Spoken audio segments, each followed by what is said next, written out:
He started handling my exam paper like it was a turd or something. "We studied the Egyptians from November 4th to December 2nd, he said. "You chose to write about them for the optional essay question. Would you care to hear what you had to say?" "No, sir, not very much," I said. He read it anyway, though. You can't stop a teacher when they want to do something. They just do it. "The Egyptians were an ancient race of Caucasians residing in one of the northern sections of Africa. The latter, as we all know, is the largest continent in the Eastern Hemisphere." I had to sit there and listen to that crap. It certainly was a dirty trick. "The Egyptians are extremely interesting to us today for various reasons. Modern science would still like to know what the secret ingredients were that the Egyptians used when they wrapped up dead people so that their faces would not rot for innumerable centuries. This interesting riddle is still quite a challenge to modern science in the 20th century." He stopped reading and put my paper down. I was beginning to sort of hate him. "Your essay, shall we say, ends there," he said in this very sarcastic voice.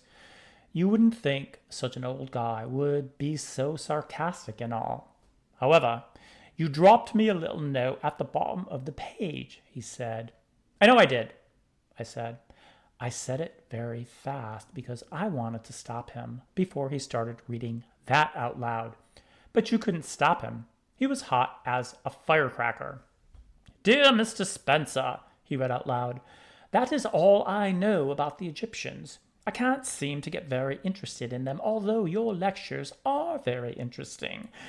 It is all right with me if you flunk me, though, as I am flunking everything else except English anyway.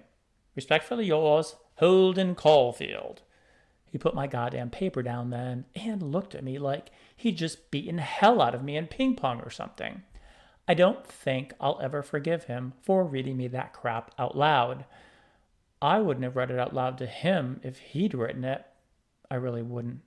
In the first place, I'd only written that damn note so that he wouldn't feel too bad about flunking me. "Do you blame me for flunking you, boy?" he said. "No, sir. I certainly don't," I said. I wish to hell he'd stop calling me boy all the time. He tried chucking my exam paper on the bed when he was through with it, only he missed again naturally. I had to get up again and pick it up and put it on top of the Atlantic Monthly. It's boring to do that every 2 minutes. "What would you have done in my place?" he said. "Tell the truth, boy." Well, you could see he really felt pretty lousy about flunking me, so I shot the bull for a while. I told him I was a real moron and all that stuff. I told him how I would have done exactly the same thing if I'd been in his place, and how most people didn't appreciate how tough it is being a teacher. That kind of stuff. The old bull.